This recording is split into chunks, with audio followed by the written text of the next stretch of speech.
জায়গায় বসে আছি ভিউয়ার্স, একটু দেখেন।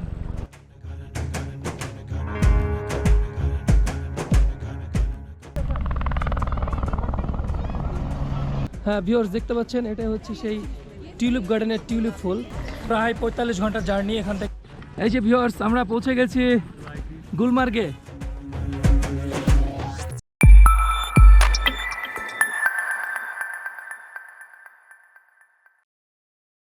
এই যে আমার স্বপ্নের বাইক নিয়ে নিয়েছি, এটাতে করে এখন আমরা রওনা দিব।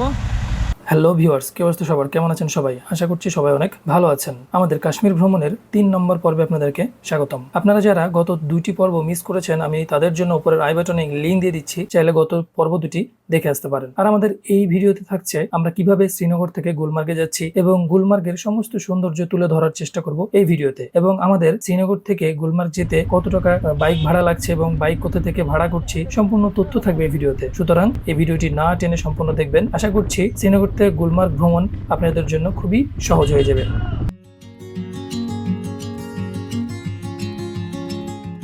গুলমার্গ শ্রীনগর থেকে সড়ক পথে প্রায় 50 থেকে 60 কিলোমিটার দূরে। গাড়িতে সাধারণত প্রায় 1.5 থেকে 2 ঘন্টা সময় লাগতে পারে। রাস্তার অবস্থা ও ট্রাফিকের উপর নির্ভর করে। আর দেখতে পাচ্ছেন ভিউয়ার্স, আমরা বাইক নিয়েই রওনা হয়েছি। কেননা আপনাদেরকে গত পর্বে আমি বলেছি যে আমাদের এবারের কাশ্মীর ট্যুরটা হবে পুরোটাই বাইক নিয়ে। গত পর্বে আপনারা দেখেছেন আমরা স্কুটি নিয়ে শ্রীনগরের আশেপাশের যে লোকাল সাইট সিনগুলো এবং গার্ডেনগুলো সেগুলো ঘুরেছি, এবং স্কুটি কোথা থেকে ভাড়া করেছি আপনাদেরকে সম্পূর্ণ ডিটেলস আমি গত পর্বে আলোচনা করেছি। আপনারা যদি গত পর্ব না দেখে থাকেন তাহলে আমি উপরের আই বাটনে গত পর্বে লিঙ্ক দিয়ে দিচ্ছি, আপনারা চাইলে দেখে আসতে পারেন। আর আজকে আমরা আবারও যাচ্ছি শ্রীনগর থেকে গুলমার্গ বাইক নিয়ে। আর এই বাইকের ভাড়া লেগেছে আমাদের পার ডে 1200 রুপি, অর্থাৎ ইন্ডিয়ান রুপি 1200 রুপি। আর বাইকের যে তেল খরচ এটা আমাদের নিজের।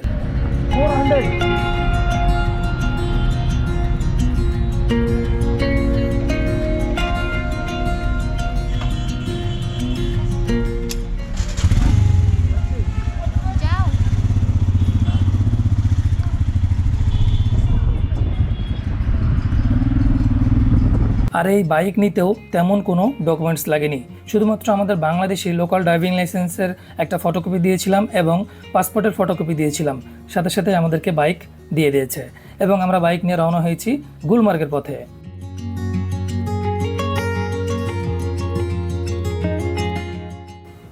শ্রীনগর থেকে গুলমার্গ কয়েকভাবে যাওয়া যায়। আপনারা যদি 1 থেকে 2 জন যেতে চান, আর যদি আপনারা বাইক রাইড করা জানেন, তাহলে একটা বাইক ভাড়া নিয়ে আপনারা গুলমার্গ চলে যেতে পারবেন খুবই কম খরচে।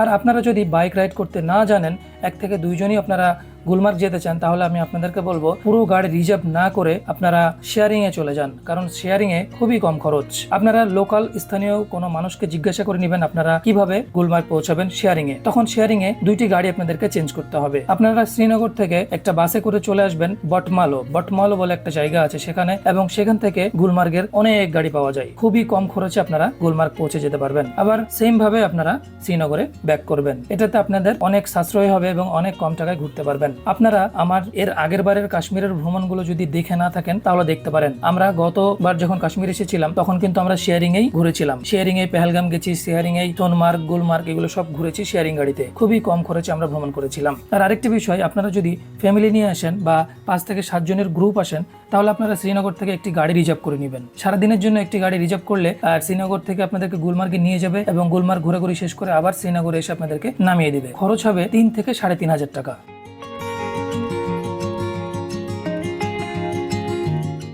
শ্রীনগর থেকে গুলমার্গ যাওয়ার পথটাও বেশ সুন্দর। প্রায় 50 থেকে 60 কিলোমিটার রাস্তা, সাধারণত 1.5 থেকে 2 ঘন্টা সময় লাগতে পারে। পথে কাশ্মীরের গ্রাম, ধানক্ষেত, পাহাড় ও নদীর সুন্দর দৃশ্য দেখা যায়।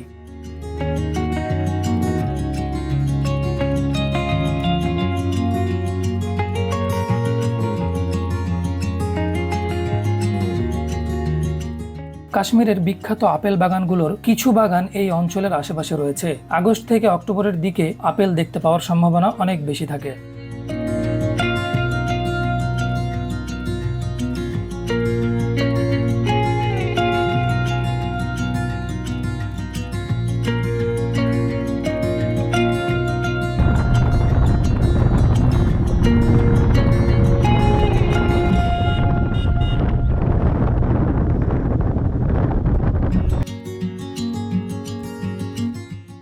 পথ চলতে চলতে আমরা চলে এসেছি প্রায় টানমার্গের কাছে। শ্রীনগর থেকে গুলমার্গ যাওয়ার পথেই এই টানমার্গ থেকেই শুরু হয় পাহাড়ি রাস্তা। আর ওই যে দূরে দেখতে পাচ্ছেন ভিউয়ার্স, সেটি হচ্ছে গুলমার্গের পাহাড়। আর সেই পাহাড় দেখেই আমরা বুঝতে পারলাম আমরা গুলমার্গের খুব কাছাকাছি আছি। আর কিছুক্ষণের মধ্যে আমরা পৌঁছে যাব সেই পাহাড়ের পাদদেশে।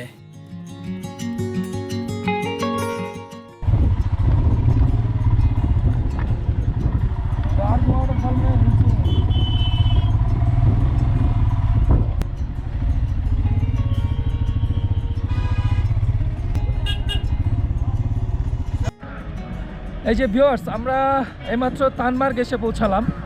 আর তানমার্গ থেকে আমরা এখন জুতা রেন্ট নিয়ে নিব, কেননা উপরে অনেক বরফ, জুতা ছাড়া হাঁটা মুশকিল হয়ে যাবে। সো জুতা নিব। আর জ্যাকেট তো আমরা কিনে নিয়েছি, সেজন্য জ্যাকেট হয়তো রেঞ্জে নিব না। তারপরে যদি পছন্দ হয় তাহলে দু একটা নিতে পারি ছবি তোলার জন্য। আর আপনারা যারা ঠান্ডায় বা শীতে গুলমার্গে আসবেন, তারা আপনারা তানমার্গ থেকে ড্রেস, জুতা এগুলো ভাড়া পেয়ে যাবেন। আমি দোকানগুলো দেখিয়ে দিব এবং কত টাকা ভাড়া লাগছে সেটা আপনাদেরকে জানিয়ে দিব। এটা হচ্ছে তানমার্গ। এই তানমার্গ থেকে এখন পুরোটা পাহাড়ি রাস্তা, পাহাড় বেয়ে বেয়ে বাইক নিয়ে উঠবো। এতক্ষণ দেখলেন আপনারা রাস্তার ভিউ, দেখেছেন আসার সময়। আর এখন থেকে আমি পাহাড়ি রাস্তা দেখাবো এবং বরফ দেখাবো। চিন্তা মত করো। এই যে এখানে সব ড্রেসের শপ রয়েছে, দেখতে পাচ্ছেন।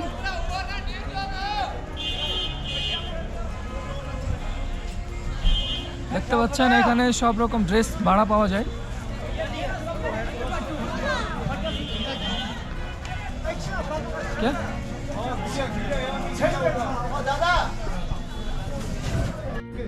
এই যে ভিউয়ার্স, আমরা জুতা নিয়ে নিয়েছি এখান থেকে। আমরা জ্যাকেট নিয়ে নিই, এখানে জুতা আমরা রেন্টে নিয়ে নিলাম। এখানে 150 টাকা করে, 150 রেন্টে নিয়ে নিলাম। এই যে ভাই আমাদেরকে নিয়ে গেল। এটা হচ্ছে শপ, তানমার্গে পেয়ে যাবেন, হচ্ছে বিষয়। আর এখান থেকে চাইলে আপনারা ড্রেস ভাড়া করে নিতে পারেন। ড্রেসের ভাড়া বিভিন্ন ধরনের, এই যে দেখতে পাচ্ছেন সবাই ড্রেস পরে আছে। এক একটা ড্রেসের ভাড়া 200 টাকা, 150 টাকা, 300 টাকার মধ্যে সব কিছু পেয়ে যাবেন। টুপি থেকে শুরু করে, সানগ্লাস থেকে শুরু করে সব কিছুই পেয়ে যাবেন। তো চলুন এখন কথা না বাড়িয়ে আমরা চলে যাব সেই স্বপ্নের গুলমার্গ। ওই যে দেখা যাচ্ছে, চলুন স্যার যাওয়া যাক। টানমার্গ গুলমার্গ যাওয়ার পথে এটি একটি গুরুত্বপূর্ণ শহর। এখান থেকে ধীরে ধীরে পাহাড়ি রাস্তা শুরু হয় এবং চারপাশের দৃশ্য আরও সুন্দর হতে থাকে। পথে ছোট ছোট কাশ্মীরি গ্রাম, কাঠের বাড়ি, আপেল বাগান এবং বিস্তীর্ণ ধানক্ষেত দেখতে পাবেন। শরৎকালে ধানক্ষেতের দৃশ্য বেশ সুন্দর। এখান থেকেই মূলত গুলমার্গের পাহাড়ি রাস্তা শুরু হয়। প্রয়োজন হলে এখানে খাবার, চা, কফি ও অন্যান্য প্রয়োজনীয় জিনিস নিতে পারেন। টানমার্গ থেকে ড্রাং ওয়াটারফল প্রায় 3 থেকে 4 কিলোমিটার দূরে। এখানে পাহাড়ি ঝর্ণা, পাইন বন ও শীতকালে বরফে জমে যাওয়া ওয়াটারফল দেখা যায়।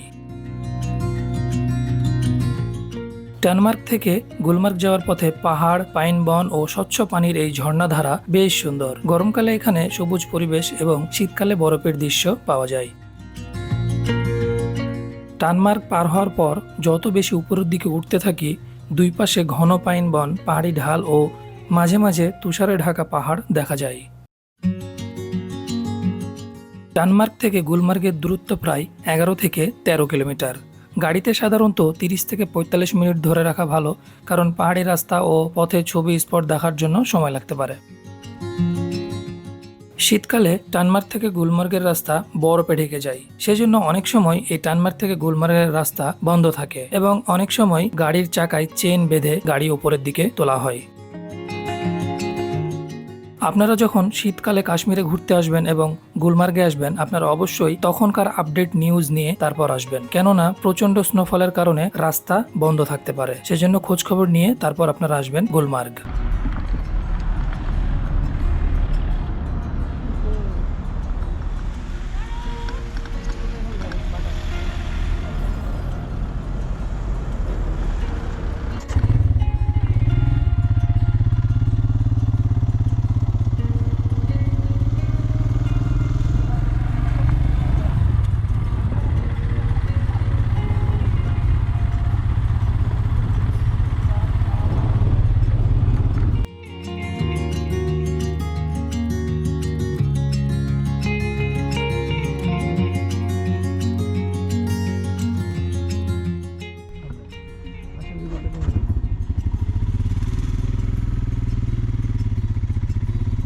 হ্যাঁ ভিউয়ার্স, দেখতে পাচ্ছেন আমরা একদম উপরে চলে এসেছি, আর উপরে আসার পরেই ভিউ দেখে চমকে গেছি। একদম চারপাশ পুরোটা সাদা হয়ে আছে। এখন যতটা সামনের দিকে এগিয়ে যাব ততটাই বরফে মোড়ানো গুলমার্গ দেখতে পাবেন।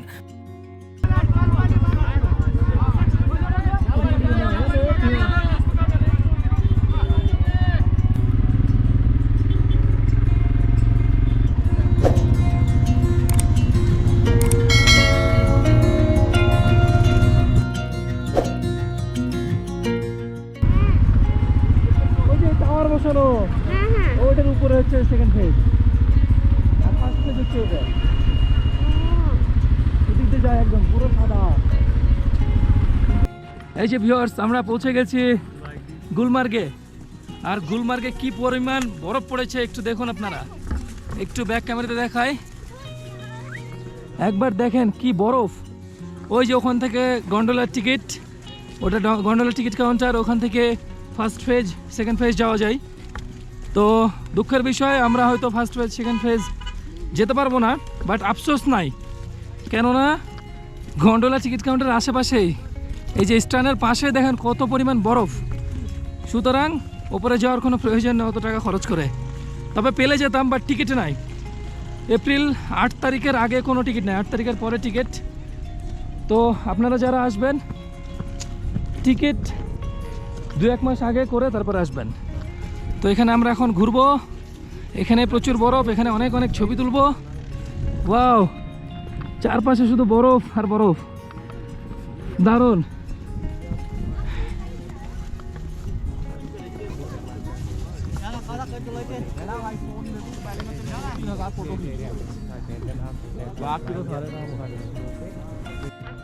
ভিউয়ার্স, দেখতে পাচ্ছেন আমি পুরো ক্রিস সেজেছি, ক্রিস ফিল হচ্ছে একদম ক্রিস। দেখতে পাচ্ছেন কি বরফ, পা ঢুকে যাচ্ছে একদম। মানে গন্ডোলার টিকিট কাউন্টারের সামনে এত বরফ। ফার্স্ট ফেজ সেকেন্ড ফেজে কত পরিমাণ বরফ একটু বুঝে নেন। তবে আমার মনে হয় উপরে এখন যাওয়ার কোনো প্রয়োজনই নাই। এখানে যে পরিমাণ বরফ, এখানে সবাই অনেক অ্যাক্টিভিটিসগুলো করছে। ওয়াও, চারিদিকে দেখেন বরফ। কেমন হচ্ছে বলো?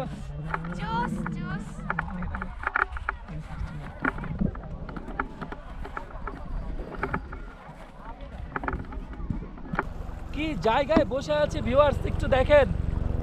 জীবনে টাকা পয়সা জমিয়ে কি হবে, এরকম জায়গা যদি না দেখতে পাই। বয়স থাকতে জায়গাগুলো ঘুরে নিতে হবে, কারণ বয়স হয়ে গেলে টাকা থাকলেও এসব জায়গায় আসা সম্ভব হবে না। অতএব এই বয়সেই ঘুরে নিতে হবে। সুবহানাল্লাহ, সুবহানাল্লাহ। ভিউয়ার্স, এখানে আপনারা চাইলে হেলিকপ্টার রাইড করতে পারবেন। ওই যে দেখতে পাচ্ছেন হেলিকপ্টার চলছে।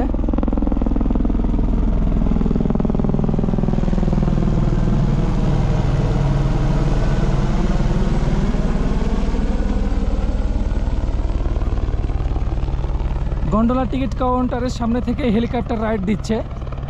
এটার প্রাইস আমার জানা নাই, তো এখান থেকে চাইলে আপনারা হেলিকপ্টার রাইড করতে পারেন। আর ভ্যালিটা একবার দেখুন, কি দারুণ, অসাধারণ অসাধারণ।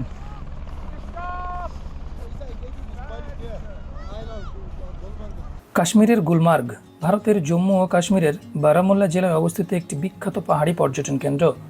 গুলমার্গ শব্দের অর্থ ফুলের উপত্যকা।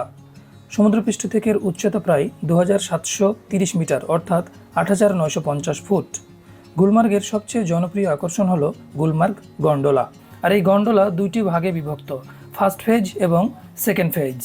ফার্স্ট ফেজের উচ্চতা সমুদ্রপৃষ্ঠ থেকে প্রায় 2600 মিটার অর্থাৎ 8500 ফিট এবং সেকেন্ড ফেজের উচ্চতা 3980 মিটার অর্থাৎ 13058 ফিট।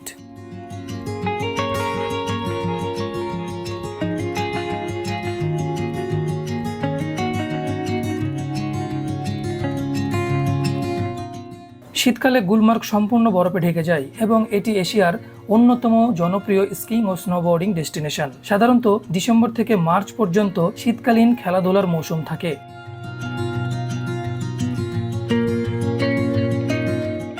গুলমার্গ কোন সময় গেলে ভালো? ডিসেম্বর থেকে মার্চ মাস বরফ স্কিং ও স্নো অ্যাক্টিভিটিসের জন্য সেরা সময়। এপ্রিল থেকে জুন মাস সবুজ ফুল ও আরামদায়ক আবহাওয়ার জন্য ভালো। সেপ্টেম্বর থেকে নভেম্বর পরিষ্কার আবহাওয়া ও শরতের প্রাকৃতিক সৌন্দর্য উপভোগ করা যায়।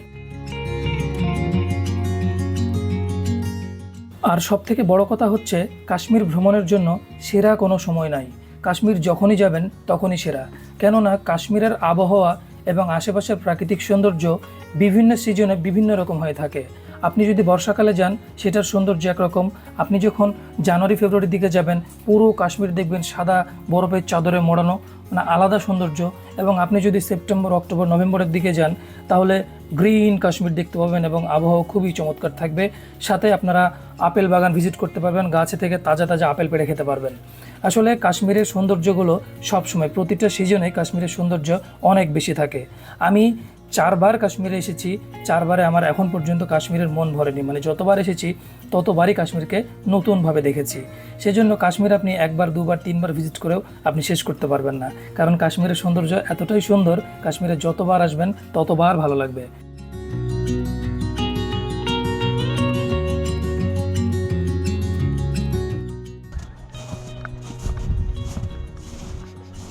ডুবে যাচ্ছে না তো ব্যাগ চেক নিয়ে ব্রিজে মানুষ হয়ে গেল অনেক।